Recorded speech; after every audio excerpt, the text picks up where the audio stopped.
Bonjour à toutes et à tous et bienvenue dans cette nouvelle vidéo consacrée à la version japonaise de Final Fantasy Brave Exvius. Une petite vidéo rapide pour parler de l'arrivée de Roselia et de Ruggles en version 6 étoiles. Bon, c'est pas des persos extrêmement intéressants, mais par souci d'exhaustivité, on va quand même en parler puisque donc ils viennent d'obtenir le réveil. Donc, bon, Roselia, je pense que vous la connaissez pour la plupart, hein, c'était l'une des premières soigneuses du jeu.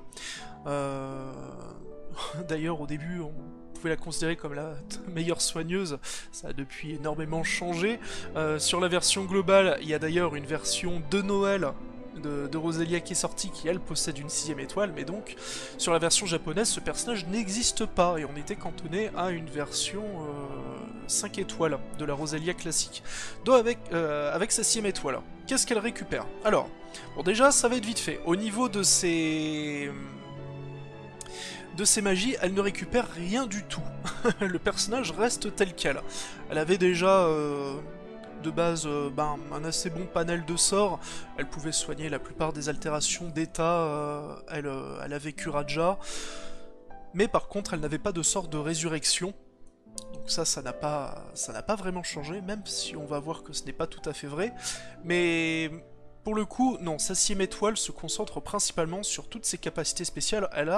Et là par contre, elle en récupère un bon paquet, puisque de base, elle n'avait que Prey, donc c'était un petit sort qui pouvait louper et qui ne soignait que de 100 points de vie à peu près toute l'équipe. Là d'ailleurs, avec ses upgrades qu'elle avait reçus il y a un bon petit moment, le sort fonctionnait à tous les coups et remettait en même temps 30 MP à toute l'équipe. Et à côté de ça, en passif, elle ne possédait que 20% de défense magique supplémentaire. Donc là, avec sa 6ème étoile, elle gagne plus 20% de points de vie, plus 10% de défense physique, c'est bien pour la survie. Elle gagne également plus 30% de points de magie, donc ça c'est bien également pour lancer davantage de sorts.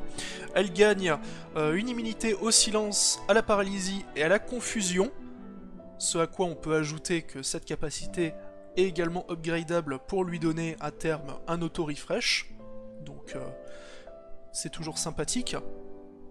Elle gagne en plus de ça un sort qui remet 100% des points de vie d'une cible et qui la soigne également de toutes les altérations d'état. Par contre, c'est une capacité, on ne peut pas la faire plusieurs fois. Elle possède plus 100% de vitesse de remplissage de sa limit burst, et ça sera important, on va en reparler. Elle a également un sort qui redonne 40 MP à toute l'équipe, immédiatement. Donc ça c'est plutôt cool, surtout qu'il coûte que 20 MP, donc même pour elle, c'est un gain de MP.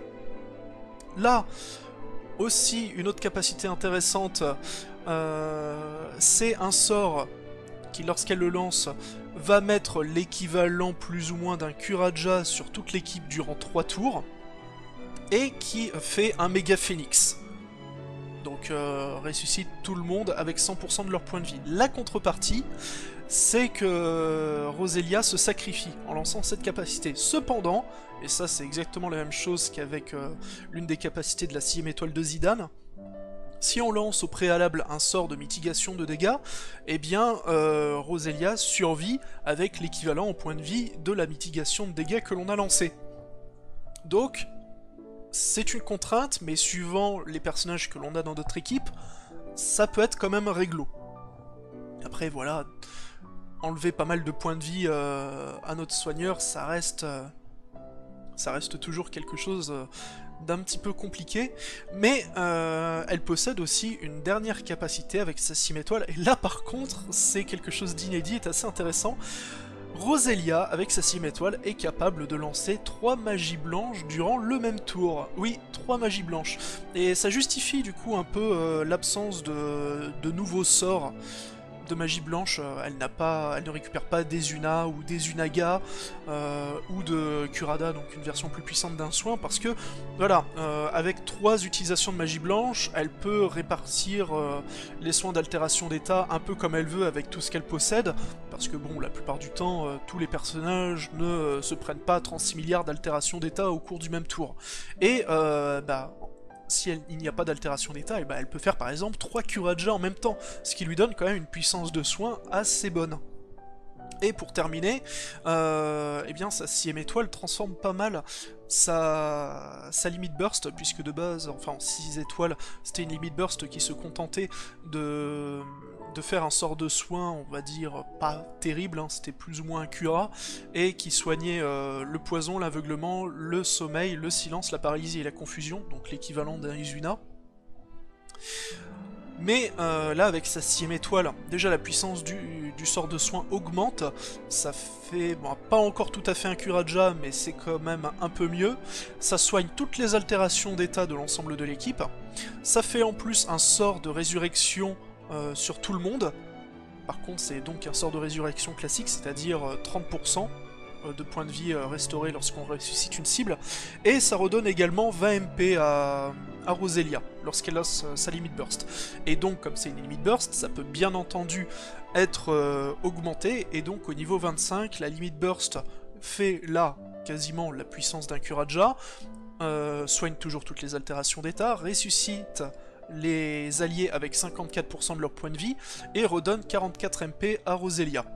Ce qui est donc une assez bonne limite burst, et avec son plus 100% de vitesse de remplissage de limite burst, elle ne demande que 10 cristaux pour être chargée, ce qui fait que c'est une limite burst que l'on pourra utiliser assez régulièrement. Donc elle ne peut pas ressusciter de manière classique, mais elle a quand même des outils pour le faire, hein. C'était le plus gros manquement du personnage à la base, qui a été comblé d'une façon, on va dire, assez originale, et le fait de posséder 3 sorts de magie blanche possibles au cours du même tour, bah ça rend le personnage assez unique et finalement assez intéressant. Ça reste une native 3 étoiles, donc elle a quand même des petites lacunes, mais la 6ème étoile de Roselia reste tout de même intéressante.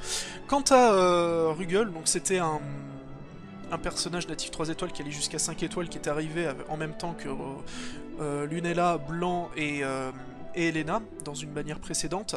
Avec sa 6ème étoile, bon bah, il récupère 2-3 petites choses, mais c'est pas une 6ème étoile très touffue. Donc, avec sa 6ème étoile, il récupère en passif, il faut aller un peu plus bas, pardon, il a ce passif là, donc, qui va lui donner Double End, donc plus 50% d'attaque par le biais de ses équipements si il porte qu'une seule arme. Mais par contre, il a également un plus 20% d'attaque physique et de points de vie s'il est équipé d'une hache, et également plus 20% d'attaque physique et de points de vie s'il est équipé d'un marteau.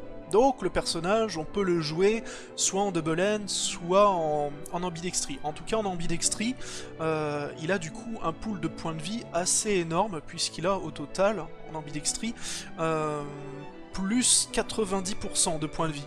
Là vous voyez, je le joue en ambidextrie, sans peau magique ou d'autres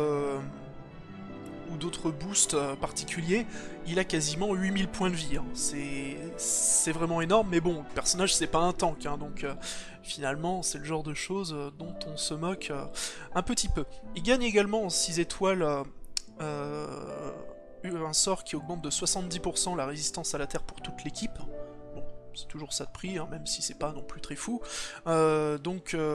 Il gagne aussi plus 30% de points de vie, ainsi qu'une résistance de 20% à la terre, avec cet autre passif. Ensuite, le reste de ses capacités, bon, les deux dernières choses qu'il récupère en 6 étoiles, c'est pas non plus la folie. Il récupère un chant supplémentaire qui coûte 48 MP, et donc pendant qu'il chante durant 3 tours, il augmente de 80% l'attaque et la défense magique de toute son équipe.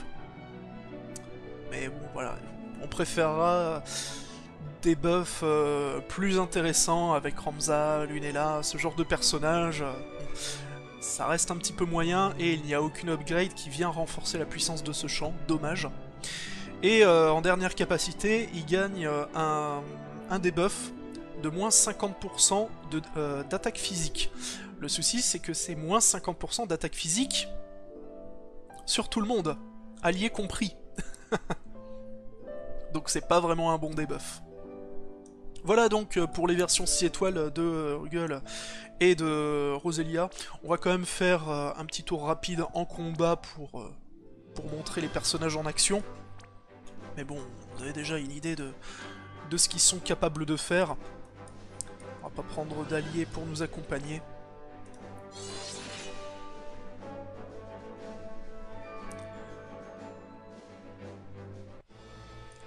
Donc en fait, voilà, au niveau de ses capacités offensives, Rugal il ne gagne rien de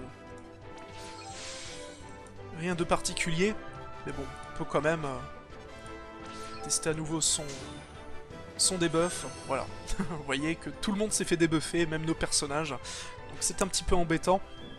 Et du côté de Roselia, et bah tiens, on va faire un triple banish. Alors, on va essayer de le faire sur des cibles différentes à chaque fois. Ok. Ah, zut. J'ai cliqué un peu tard pour le dernier. Vous voyez que c'est quand même pas mal hein, de pouvoir faire 3 magies blanches d'affilée. Surtout si à l'avenir il y a des équipements ou des matérias qui donnent accès à de nouveaux sorts de magie blanche encore plus intéressants que Roselia pourrait porter et donc qui pourrait la rendre encore meilleure. L'avenir nous le dira. Si on fait le champ de Rugal, hein, elle est à 500 là, de défense magique. Bon, je l'ai pas particulièrement équipé le personnage, je lui ai mis des choses assez classiques. Mais on va quand même tester la puissance de son Kuraja. Kuraja d'ailleurs qui avait reçu des upgrades, donc là c'est qu'au niveau 1. Mais donc ça avait un peu plus de puissance de soin par rapport à un Kuraja classique. Donc voilà, environ 2000 points de vie à chaque Kuraja, mine de rien. 6000 points de vie récupérés, possiblement, à chaque tour. C'est plutôt fort. Donc la 6 étoile de Roselia, c'est bien. Celle de Rugal, bon, c'est très très dispensable. On va faire sa petite attaque aléatoire.